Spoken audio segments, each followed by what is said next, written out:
കൂർഗിപ്പോൾ ഈ ക്ലൈമറ്റിലേ ഭയങ്കര സുന്ദരിയായിരിക്കാൻ കേട്ടോ. ഒരു 350 ഏക്കർ കോഫി പ്ലാന്റേഷൻ്റെ ഉള്ളിലാണ് നമ്മൾ താമസിച്ച ഈ കൂർഗ് ക്ലിഫ് എന്ന് പറഞ്ഞ റിസോർട്ട് കേട്ടോ. അവർ തന്നെ രാവിലെയും വൈകുന്നേരവും നമുക്കിങ്ങനെ കോംപ്ലിമെൻ്ററി ആയിട്ട് ഒരു ഗൈഡൊക്കെ ആയിട്ടുള്ള ഒരു പ്ലാന്റേഷൻ വാക്ക് ഉണ്ട് കേട്ടോ. ഇത് രാവിലെ 7 മണിക്കുള്ള പ്ലാന്റേഷൻ വാക്കിന് ഞങ്ങൾ നടന്നു കേട്ടോ. ഗൈഡും വേറെ കുറച്ച് ആൾക്കാരൊക്കെ ഇവിടെ താമസിക്കുന്ന വേറെ കുറച്ച് യൂറോപ്യൻസും വേറെ കുറച്ച് നോർത്ത് ഇന്ത്യൻസും ഒക്കെ ഉണ്ടായിരുന്നു.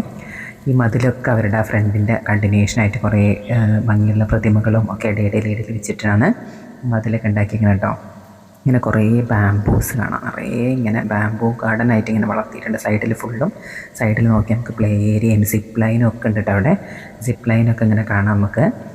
സിപ്പ് ലൈനൊക്കെ എക്സ്ട്രാ പേയ്മെൻറ്റ് ഉണ്ട് കേട്ടോ. 350 റുപ്പീസ് ആയിട്ടാണ് പെർ ഹെഡ് അവർ സിപ്പ് ലൈന് ചാർജ് ചെയ്യുന്നത്. അങ്ങനെ കുറേ ആക്ടിവിറ്റീസൊക്കെ അവിടെ ഉണ്ട് കേട്ടോ.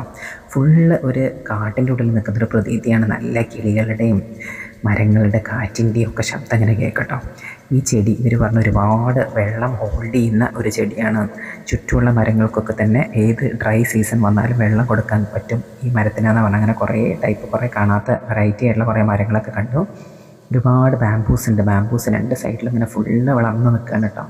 ബാംബൂസിനൊക്കെ ഒരുപാട് ഗുണങ്ങളുണ്ട് എന്നാണ് പറഞ്ഞത്. പ്ലാന്റേഷൻ്റെ ഇടയിൽ കൂടെ കുഴിച്ചിട്ടുണ്ടെങ്കിൽ എന്നൊക്കെ ഇവർ പറഞ്ഞു കേട്ടോ. എന്നിട്ട് ഇതിൻ്റെ ഫ്രണ്ടിലേക്ക് ഇങ്ങനെ നമ്മൾ ഇറങ്ങുകയാണ്. ഇതിൻ്റെ ഗേറ്റിലേക്ക് നടക്കാൻ തന്നെ കുറച്ച് കൂടുതൽ ദൂരമുണ്ട്. ഇതിൻ്റെ മെയിൻ എൻട്രൻസ് കഴിഞ്ഞ് സൈഡിലൂടെ ഫുൾ കോഫി തോട്ടങ്ങളാണ് കേട്ടോ. ഈ യൂറോപ്യൻസൊക്കെ പലതും ചെടികളും ആദ്യമായിട്ടാണ് കാണുന്നുണ്ടായിരുന്നത്. ഇത് പിന്നെ അവോക്കാഡോൻ്റെ വലിയൊരു മരം ഉണ്ടായിരുന്നു. അപ്പോൾ അതിൽ കായല്ല, ബട്ടർ ഫ്രൂട്ട് ഉണ്ടാവും എന്നൊക്കെ പറഞ്ഞ് കാണിച്ചു കൊടുത്തു. ഇത് പിന്നെ നമ്മുടെ കാന്താരിമുളക്, നമ്മുടെ നാടൻ കാന്താരിമുളക്, ബേർഡ്സ് ഐ ചില്ലി എന്നാണ് ഇവരിതിന് പറയുന്നത്. ഇതൊക്കെ യൂറോപ്യൻസ് ആദ്യമായിട്ടാണ് കാണുന്നത്. വേൾഡിലെ 2ാമത്തെ എരിവുള്ള മുളക് എന്നൊക്കെ പറഞ്ഞിട്ട് ഇവരെ കാണിച്ചു കൊടുത്തു കേട്ടോ.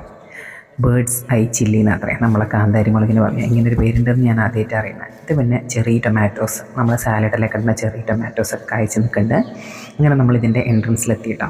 ഇതാണ് നമ്മളെ കൂർഗ് ക്ലിഫ് റിസോർട്ടിൻ്റെ എൻട്രൻസ്. പാറയും ഒരു വലിയ സിംഹമൊക്കെ പുറത്ത് നിന്ന് നല്ലൊരു വൈൽഡ് ലുക്കൊക്കെ അവരുണ്ടാക്കിയിട്ടുണ്ട് കേട്ടോ. പിന്നെ നമ്മൾ പ്ലാന്റേഷൻ്റെ ഉള്ളിൽ കൂടി നടക്കാൻ തുടങ്ങി. അപ്പോൾ ഈ തോട്ടത്തിൽ നിറയെ ഇങ്ങനെ കായ്ച്ച് നിൽക്കുകയാണ് കേട്ടോ. ഫുള്ള് നല്ല റെഡ് കളറിൽ ഇങ്ങനെ നിൽക്കുന്നുണ്ട്, കുരുകുരുവായിട്ട്. അയാളിങ്ങനെ പൊളിച്ചിട്ട് അതിൻ്റെ ഉള്ളിൽ കോഫി ബീൻ എടുത്ത് കാണിച്ചു തന്നിട്ട്, ഈ കോഫി ബീൻ മണക്കുമ്പോൾ ഒരു മണവും ഇല്ല കേട്ടോ. ഒരു പറഞ്ഞാൽ ബീൻ ഒറ്റയ്ക്ക് എപ്പോൾ തന്നെ പൊളിച്ചെടുക്കുകയാണെങ്കിൽ ഒരു മണം ഉണ്ടാവില്ല. അപ്പോൾ ഈ ബീനും ആ കുരുവിൻ്റെ ആ തോട് അതിൻ്റെ ഉള്ളിലേക്ക് അതിൻ്റെ പഴുപ്പ് ഇങ്ങനെ ഇറങ്ങണം. അപ്പോഴേ അതിന് മണവും കഫീൻ്റെ ടേസ്റ്റും കഫീൻ കണ്ടൻറ്റും ഒക്കെ ഉണ്ടാവുള്ളൂ എന്നാണ് പറഞ്ഞത്. അതുകൊണ്ട് തൊലി പൊളിക്കാണ്ട് അങ്ങനെ തന്നെ ഉണക്കുക ചെയ്യുക. കുറേ ദിവസത്തെ ഉണക്കൽ പ്രോസസ്സിങ് ഉണ്ട്. ആ ഉണക്കൽ ഒരു 10-12 ദിവസമൊക്കെ ഉണക്കി കഴിഞ്ഞിട്ടാണ് അവർ ആ തൊലി പൊളിച്ച് ബീൻസ് എടുക്കുകയുള്ളൂ. അപ്പോഴേക്കും ആ കളറും കഫീൻ്റെ മണവും എല്ലാം ആ കോഫി ബീൻസിൻ്റെ ഉള്ളിലേക്ക് ഇറങ്ങിയിട്ടുണ്ടാവും. എന്നിട്ട് മാത്രമുള്ള അത്ര അവർ സെപ്പറേറ്റ് ചെയ്യാം. അങ്ങനെ കുറേ കോഫി ബീൻസ്, ഇത്രയധികം കോഫി ഇങ്ങനെ പൂത്ത് നിൽക്കണം ആദ്യമായിട്ടാണ് കാണുന്നത് കേട്ടോ. ദൂരെ നിന്ന് ഇങ്ങനെ കണ്ടിട്ടുണ്ടെങ്കിലും ഇത്ര അടുത്തുനിന്ന് കാണുന്നത് ഇപ്പോഴാണ് കേട്ടോ.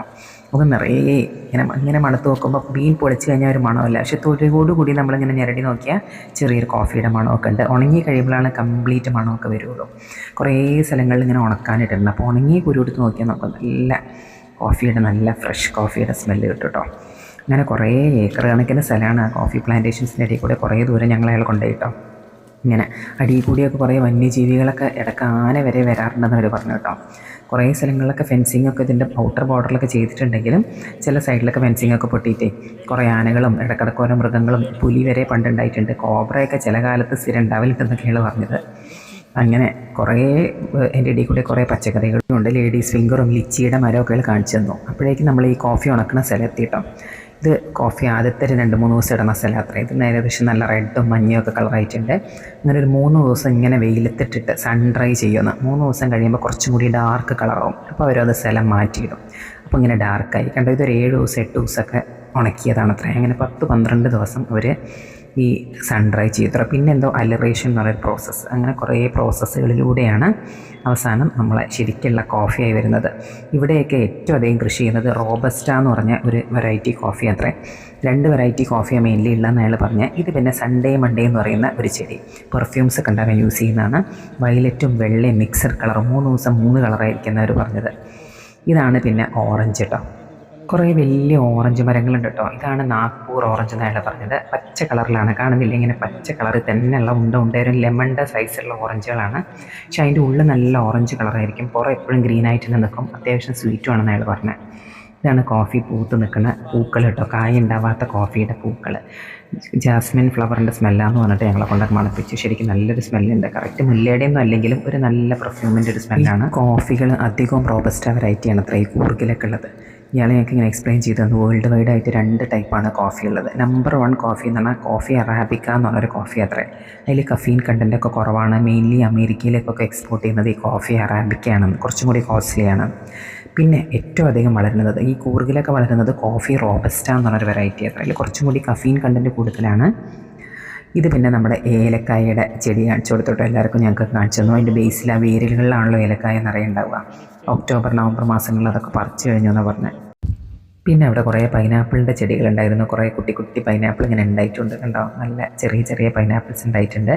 പിന്നെ ഒരുപാട് കോഫി ഇങ്ങനെ പൂത്ത് നിൽക്കുന്നത് കാണാനും അതിൽക്കൂടി ഇങ്ങനെ നടക്കാനൊക്കെ തന്നെ ഒരു നല്ല രസമായിരുന്നു കേട്ടോ. ഫുള്ള് ഇങ്ങനെ പൂത്ത് നിൽക്കുക, കുറച്ചൊന്നും അല്ല, നിറയെ ഉണ്ട്. ഇവർ പറഞ്ഞു ഇത് ഫുള്ള് പറിക്കുന്നത് ഹാൻഡ് പിക്കിംഗ് ആണെന്ന്. പണ്ടൊരു മെഷീൻ, വൈബ്രേറ്റിംഗ് മെഷീനൊക്കെ കൊണ്ടുവന്നിട്ട് പറിപ്പിച്ചിരുന്നു. പക്ഷേ അത് ആ ചെടിക്ക് തന്നെ കേടായി ഇത്രേ, പൂക്കൾ കൊഴിഞ്ഞു പോകാനൊക്കെ തുടങ്ങിയിട്ട് അത് നിർത്തി. ഇപ്പോൾ കംപ്ലീറ്റ് ഹാൻഡ് പിക്കാണ്. പിന്നെ നമ്മൾ സാധാരണ കുരുമുളക് വള്ളികൾ കുറേ കയറ്റിയിട്ടുണ്ട്. ഇടയിൽ ഫുള്ള് സിൽവർ ഓക്കിൻ്റെ മരങ്ങളാണ് കേട്ടോ. ഈ കോഫീൻ്റെ ഇടയിൽ കൂടി ഫുള്ള് ഇങ്ങനെ റെഡ് കളറായിട്ടുണ്ട്. ഇതാണ് അയാൾ പറഞ്ഞത് ഈ കോഫി അറാബിക്ക എന്ന് പറഞ്ഞ വെറൈറ്റിയുള്ള കോഫി. ഈ നമ്പർ 1 ക്വാളിറ്റി ഗ്രേഡ് 1 എന്ന് പറയുന്നത് കോഫി അറാബിക്കയാണ്. അതിൻ്റെ ബീൻസിനൊക്കെ ചെറിയ സൈസ് ഡിഫറൻസും കളർ ഡിഫറൻസും ഉണ്ട് മറ്റേ റോബസ്റ്റ വെറൈറ്റിനേക്കാളും.